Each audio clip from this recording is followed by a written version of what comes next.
नमस्ते दोस्तों, आज है हमारा 14वां क्लास मध्यकालीन भारत।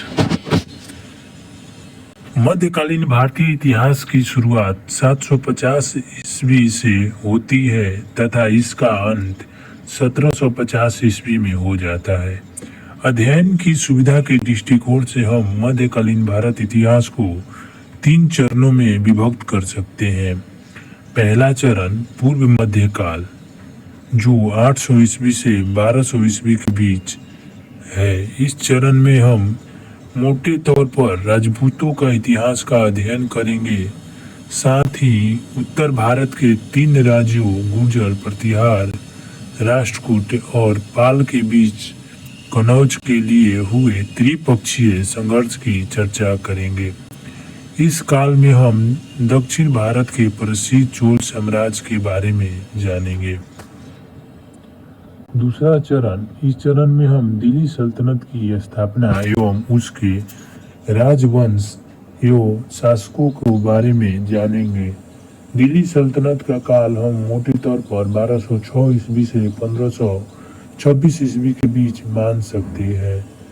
दिल्ली सल्तनत के अधीन हम गुलाम वंश, खिलजी वंश, तुगलक वंश, सैयद वंश एवं लोधी वंश के बारे में पढ़ेंगे। तीसरा चरण, इस चरण में हम मुगल वंश की स्थापना एवं उसके प्रमुख शासकों के बारे में ज्ञान प्राप्त करेंगे।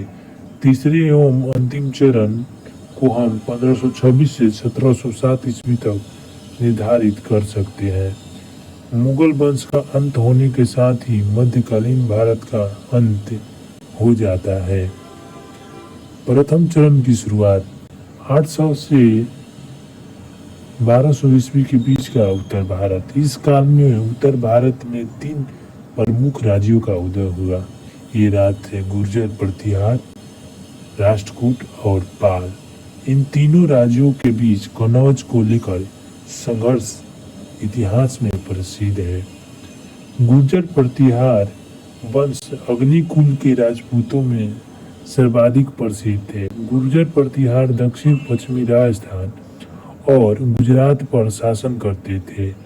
नागभट्ट प्रथम गुर्जर प्रतिहार वंश के प्रमुख शासक थे, जबकि यशपाल इस वंश के अंतिम शासक था। नागभट्ट द्वितीय महिर भोज गुर्जर प्रतिहार वंश का अन्य महान शासक हुए।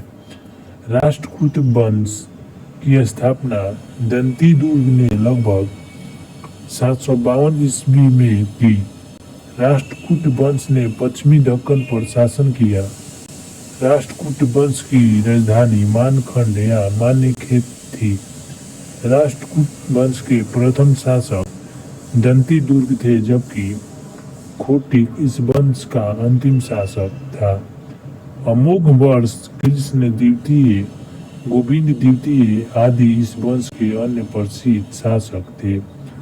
पाल वंश, इस वंश की स्थापना गोपाल ने 750 ईस्वी के आसपास की। पाल वंश का शासन बंगाल पर था।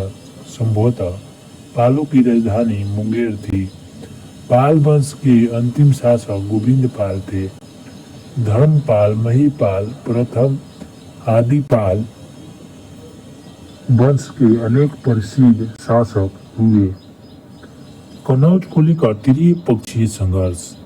हर्ष के काल से ही कनौज पर नियंत्रण उत्तर भारत का प्रभुत्व सूचक माना जाता था।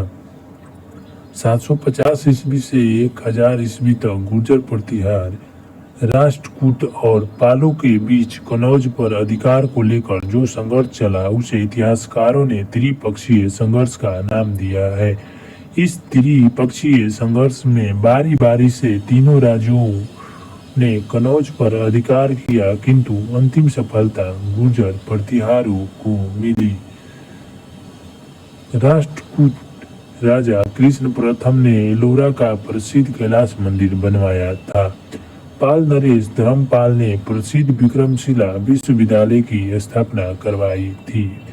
गुर्जर प्रतिहार शासक महेंद्रपाल प्रथम के दरबार में प्रसिद्ध विद्वान राजशेखर रहा था, जिसने कर्पूर मंजरी, कबई मानसा आदि की रचना की। पाल नरेश देवपाल के दरबार में प्रसिद्ध बौद्ध कवि ब्रजदत्त रहता था, जिससे लोकेश्वर शतक की रचना की। राष्ट्रकूट वंश के संस्थापक दंतीदुर्ग के बारे में एलोरा के दशावतार गुफा अभिलेख से जानकारी प्राप्त होती है। पाल वंश के बाद बंगाल पर सेन वंश का शासन प्रारंभ हुआ। सेन वंश के संस्थापक समंत सेन थे, जिसे ब्राह्मण क्षत्रिय कहा जाता था। सेन शासक लक्ष्मण सेन के दरबार में गीत गोविंद का लेखक जयदेव रहता था। पवन दूत के लेखक धोई भी लक्ष्मण सेन के दरबार में ही रहते थे। कोणार्क के प्रसिद्ध सूर्य मंदिर के निर्माता थे। नरसिम्हा प्रथम अपस्थम्भ को दक्षिण भारत का मनु कहा जाता है। पुरी के जगन्नाथ मंदिर तथा लिंगराज मंदिर का निर्माण अनंत वर्मन चोल ने करवाया। प्रसिद्ध अरबी यात्री सुलेमान गुर्जर प्रतिहार शासक महिर भोज के शासनकाल में भारत आया। प्रसिद्ध यात्री अलमोस्ती राष्ट्रकूट नरेश इंद्र तृतीय के शासनकाल में भारत आया था। प्रसिद्ध यात्री मार्को पोलो ककटिया वंश के रुद्रम देवी के शासनकाल में भारत आया था। प्रसिद्ध तुकोकलम का युद्ध राष्ट्रकूट नरेश कृष्ण तृतीय तथा चोल नरेश भृतंक वन के बीच हुआ। आदि पुराण के रचयिता तथा प्रसिद्ध जैन विद्वान जिनसेन राष्ट्रकूट नरेश अमोघ वर्ष 1 के दरबार में रहता था। प्रसिद्ध बौद्ध लेखक हरिभद्र धर्मपाल के दरबार में रहता था।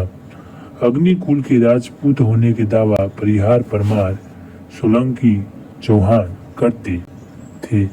आगे कल क्लास में